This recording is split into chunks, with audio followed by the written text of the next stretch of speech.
नेपालले भारतको सीमा कहाँ कहाँ मिचिएको रहेछ। जुन यो 17 गते राख्नुभएको अभिव्यक्ति छ, त्यो अभिव्यक्ति अविलम्ब सच्याउनुपर्छ।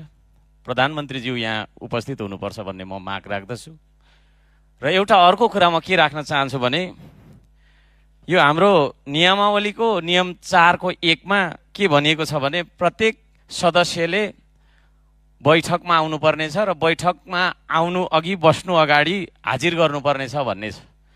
म प्रधानमन्त्रीज्यू यहाँ आउँदाखेरि उहाँको हाजिर गर्नु भएको छ कि छैन त्यो हेर्नका लागि अभिलेख शाखालाई म अनुरोध गर्न चाहन्छु।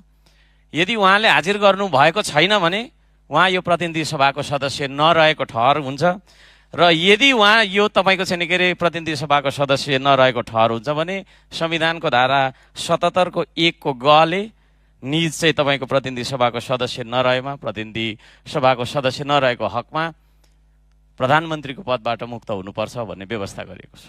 म उहाँको हाजिर यो अभिलेखमा छ कि छैन, उहाँ कतिचोटि आउनुभयो अहिलेसम्मको सदनको बैठकहरूमा र कतिचोटि उहाँले हाजिर गर्नुभयो यो पनि देखाइदिनको लागि म अनुरोध गर्न चाहन्छु। र जोड चाहिँ हामी केमा दिन्छौँ भने नेपालले भारतको सीमा कहाँ कहाँ मिचिएको रहेछ त्यो कुरा उहाँले यहाँ आएर पुष्टि गरेर दिनुपर्छ। सरकारलाई गल्ती गर्ने छुट हुँदैन, सरकारले गल्ती गर्नु पाउँदैन, गल्ती गर्नै हुँदैन। त्यसो भएको कारणले ऊ सरकार हो। यदि उहाँले चाहिँ आवेगमा आएर अथवा चाहिँ बिना पुष्टिको बिना प्रमाणको कुरा राखेको हो भने